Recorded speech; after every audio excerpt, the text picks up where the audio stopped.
ഒരു adventurous jeep safari, അതോ കൊടും കാട്ടിലൂടെ?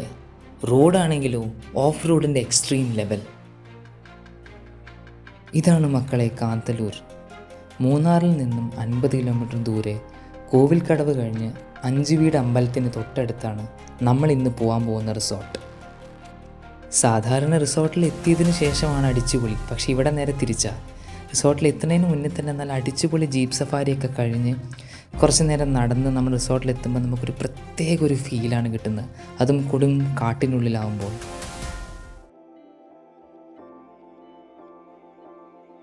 ഇതാണ് travel lodge hotel and cafe Munnar Kanthalloor.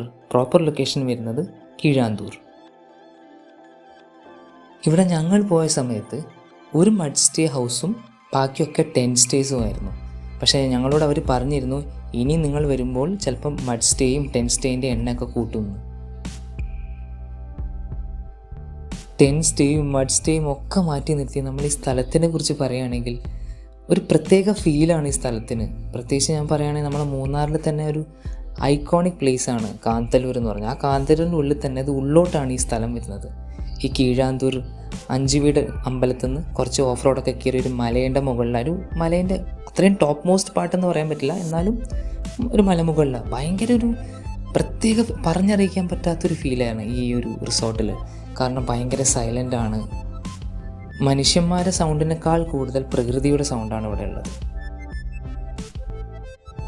ഇവിടുത്തെ ചെക്ക് ഇൻ ടൈം വരുന്നത് ഉച്ചയ്ക്ക് 2 മണിയായിരുന്നു. പക്ഷേ ഞങ്ങൾ എത്തുമ്പോഴത്തേക്കും ഏകദേശം ഉച്ച തിരിഞ്ഞ് 3 മണിയായിരുന്നു. പക്ഷേ ക്ലൈമറ്റിനെ കുറിച്ച് പറയുകയാണെങ്കിൽ ഉച്ചയായാലും പകലായാലും രാത്രിയായാലും ഒക്കെ തണുപ്പോട് തണുപ്പായിരുന്നു. കാരണം ഞാൻ പറഞ്ഞിരുന്നല്ലോ, ഫുള്ള് മരങ്ങളാലും മലകളാലും ചുറ്റപ്പെട്ട് ഒരു കാട് പോലത്തെ സ്ഥലമായതുകൊണ്ട് തന്നെ ചൂട് തീരെ അനുഭവപ്പെട്ടിരുന്നില്ല.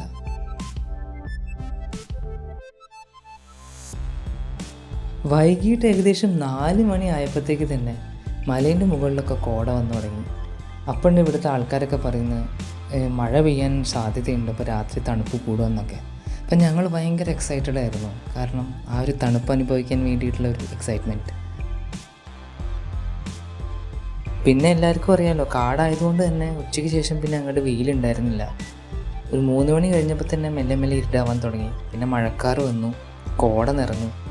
ഭയങ്കര ഒരു അറ്റ്മോസ്ഫിയർ ആയിരുന്നു. പിന്നെ അതിൻ്റെ കൂടെ നല്ലൊരു ചായ, കട്ടൻ ചായയും കൂടി ആയപ്പം ഒന്നും പറയാനില്ലായിരുന്നു. രാത്രി 7 മണി ആയപ്പോൾ തന്നെ നല്ല രീതിക്ക് ഇരുടായിരുന്നു. അപ്പോൾ ഞങ്ങൾ പെട്ടെന്ന് തന്നെ ക്യാമ്പ് ഫയർ സെറ്റാക്കി ചിക്കൻ ഗ്രില്ല് ചെയ്യാൻ വെച്ചു.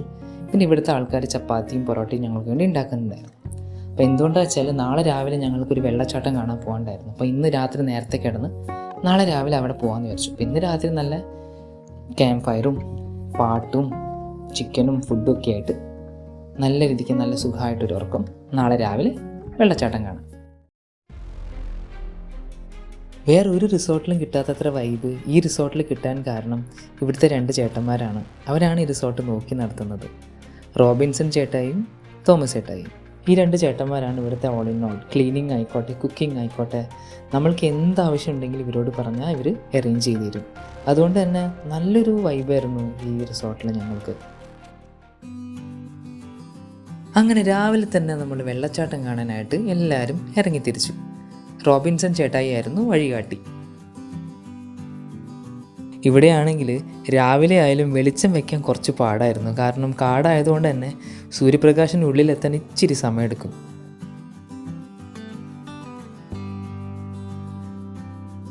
ഏറ്റവും വലിയ കോമഡി ഞങ്ങൾ വെള്ളച്ചാട്ടത്തിനടുത്തെത്തിയപ്പോഴായിരുന്നു. കാരണം സാധാരണ ഉള്ള പോലത്തെ ഒരു വെള്ളച്ചാട്ടം ആയിരുന്നില്ല. ഞങ്ങളോട് പറഞ്ഞിരുന്നു സ്ലൈഡിങ് വാട്ടർഫോൾ ആണെന്ന്, പക്ഷെ ഇത്രയും ഒരു കംഫർട്ടബിൾ ആയിട്ടുള്ള വാട്ടർഫോൾ ആണെന്ന് വിചാരിച്ചില്ല. കാരണം പ്രൈവസി ഉണ്ട്.